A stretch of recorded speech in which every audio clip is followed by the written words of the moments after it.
Assalamualaikum warahmatullahi wabarakatuh. Salam sejahtera untuk kita semua.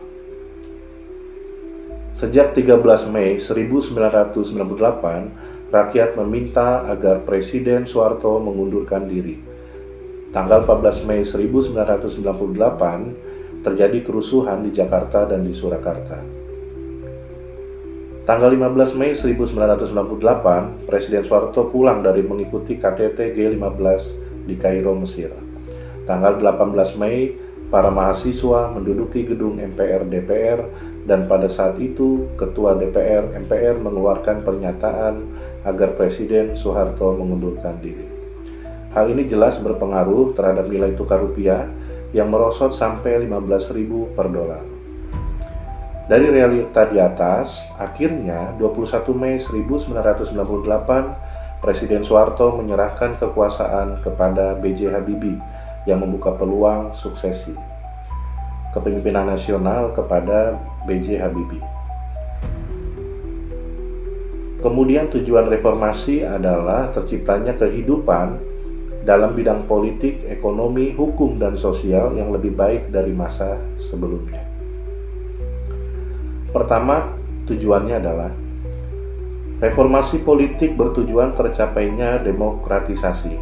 Yang kedua, reformasi ekonomi bertujuan untuk meningkatkan tercapainya masyarakat yang sejahtera. Kemudian yang ketiga, reformasi hukum bertujuan tercapainya keadilan bagi seluruh rakyat Indonesia. Yang keempat, reformasi sosial bertujuan terwujudnya integrasi bangsa Indonesia. Pertama, kita melihat adanya faktor politik seperti adanya korupsi, kolusi, dan nepotisme dalam kehidupan pemerintahan. Kemudian adanya rasa tidak percaya kepada pemerintah Orde Baru pada saat itu yang penuh dengan nepotisme dan kronisme serta merajalelanya korupsi. Kemudian adanya kekuasaan Orba di bawah Presiden Soeharto yang lebih bersifat otoriter tertutup. Kemudian adanya keinginan demokratisasi dalam kehidupan berbangsa dan bernegara, sehingga pada saat itu mahasiswa menginginkan perubahan. Dalam bidang ekonomi, faktor ekonomi itu adanya krisis mata uang rupiah. Ada naiknya harga barang-barang kebutuhan masyarakat, sulitnya mendapatkan barang-barang kebutuhan pokok. Lalu apa substansi agenda reformasi politik pada saat itu? Pertama adalah reformasi di bidang ideologi negara dan konstitusi. Kedua adalah pemberdayaan DPR, MPR, DPRD agar lembaga perwakilan rakyat benar-benar melaksanakan fungsi perwakilannya sebagai aspek kedaulatan rakyat dengan langkah-langkah seperti misalkan anggota DPR harus benar-benar dipilih dalam pemilu yang jurdil. Perlu diadakannya perubahan tata tertib DPR yang menghambat kinerja DPR, memperdayakan MPR, perlu pemisahan jabatan Ketua MPR dengan DPR. Lalu adanya reformasi lembaga kepresidenan dan kabinet meliputi seperti halnya menghapus kewenangan khusus presiden yang berbentuk keputusan presiden dan instruksi presiden, membatasi penggunaan hak prerogatif, menyusun kode etik kepresidenan, kemudian pembaharuan kehidupan politik, yaitu memberdayakan partai politik untuk menegakkan kedaulatan rakyat. Maka harus dikembangkan sistem multipartai yang demokratis tanpa intervensi pemerintah. Terus kemudian penyelenggaraan pemilu dibenahi. Keenam, adanya birokrasi sipil mengarah pada terciptanya institusi birokrasi yang netral dan profesional yang tidak memihak. Militer dan duifungsi ABRI mengurangi peran sosial politiknya secara bertahap sampai akhirnya hilang sama sekali, sehingga ABRI berkonsentrasi pada fungsi hankam. Sistem pemerintah daerah dengan sasaran memperdayakan otonomi daerah dengan asas desentralisasi. Lalu agenda reformasi di bidang ekonomi pada saat itu, penyehatan ekonomi dan kesejahteraan pada bidang perbankan, perdagangan, dan koperasi, serta pinjaman luar negeri untuk perbaikan ekonomi. Penghapusan monopoli dan oligopoli, kemudian mencari solusi yang konstruktif dalam mengatasi hutang luar negeri. Kemudian apa perkembangan pada awal reformasi terjadi? Pertama adalah pengangkatan Presiden Habibie menjadi Presiden Republik Indonesia. kebebasan menyampaikan pendapat, masalah dui fungsi ABRI, reformasi di bidang hukum, sidang istimewa MPR, pemilihan umum tahun 1999, terus kemudian sidang umum MPR hasil pemilihan umum 1999.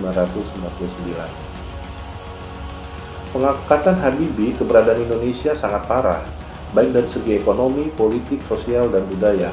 Untuk mengatasi permasalahan tersebut, Presiden Habibie melakukan perbaikan di bidang ekonomi dan politik.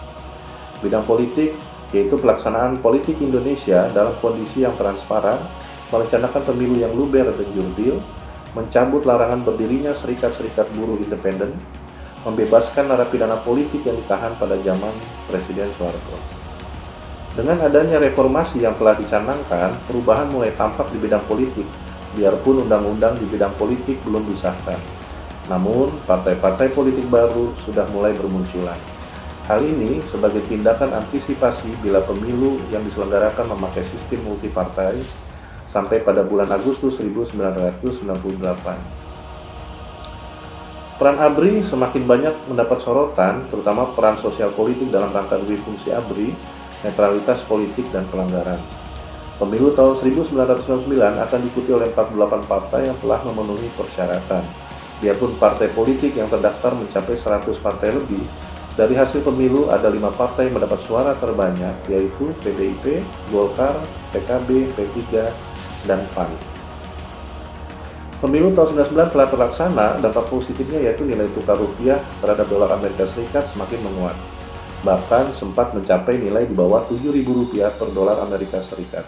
Dan belum mengalami perubahan yang berarti, tetapi nilai rupiah terhadap mata uang hasilnya belum stabil. Sehingga daya beli masyarakat pun belum menunjukkan kemajuan yang signifikan dan masih rendah. Lalu bagaimana dengan investor asing? Untuk menanamkan modal di Indonesia masih rendah. Hal ini menunjukkan bahwa investor belum percaya dengan kondisi perkembangan di Indonesia. Di bidang perkembangan ekonomi, merekapitulasi perbankan. Kedua, merekonstruksi perekonomian Indonesia. Ketiga, melikuidasi beberapa bank bermasalah. Menaikkan nilai tukar rupiah terhadap dolar Amerika hingga di bawah 10.000. Mengimplementasikan reformasi ekonomi yang disyaratkan oleh IMF. Dalam pemerintahan reformasi, B.J. Habibie mengawali masa reformasi belum melakukan perubahan yang cukup berarti di bidang ekonomi. Tugasnya adalah melanjutkan kebijakan yang telah dibuat oleh sebelumnya. Kemudian Habibie membentuk kabinet yang diberi nama Kabinet Reformasi Pembangunan. Berikutnya upaya yang dilakukannya adalah pertama, merekapitulasi perbankan, merekonstruksi perekonomian Indonesia, melikuidasi beberapa bank bermasalah, menaikkan nilai tukar terhadap dolar hingga di bawah 10.000, mengimplementasikan reformasi ekonomi yang disyaratkan oleh IMF. Lalu pada masa Abdurrahman Wahid, kita melihat belum ada tindakan yang cukup berarti untuk menyelamatkan Indonesia dari keterpurukan.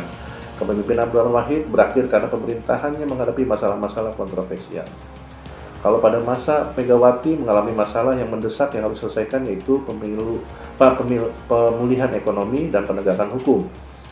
Kebijakan-kebijakan yang ditempuh misalkan katakanlah melakukan pembayaran utang luar negeri, memelihara dan memantapkan stabilitas negara, memantapkan ekonomi nasional, privatisasi BUMN, memperbaiki kinerja ekspor. Pada era SBY, tentunya hingga Maret 2005 utang luar negeri mencapai 136,6 miliar US dollar dan masa penundaan utang Paris Club 3 sudah habis. 100 hari pertama lebih banyak bicara ekonomi makro daripada secara spesifik program peningkatan ekspor. Kemudian 19 Desember 2004 menaikkan harga BBM mewah. Melanjutkan pertumbuhan ekonomi Megawati, diperkirakan pertumbuhan ekonominya naik hingga 4,4 sampai 4,9%. Inflasi meningkat yaitu 5,5%. Menaikkan pendapatan per kapita dengan mengandalkan pembangunan infrastruktur, misal dengan mendorong pertumbuhan ekonomi serta mengundang investor dengan janji akan memperbaiki iklim investasi. Kita lanjut pada part 2 tentang sejarah reformasi kita. Assalamualaikum warahmatullahi wabarakatuh.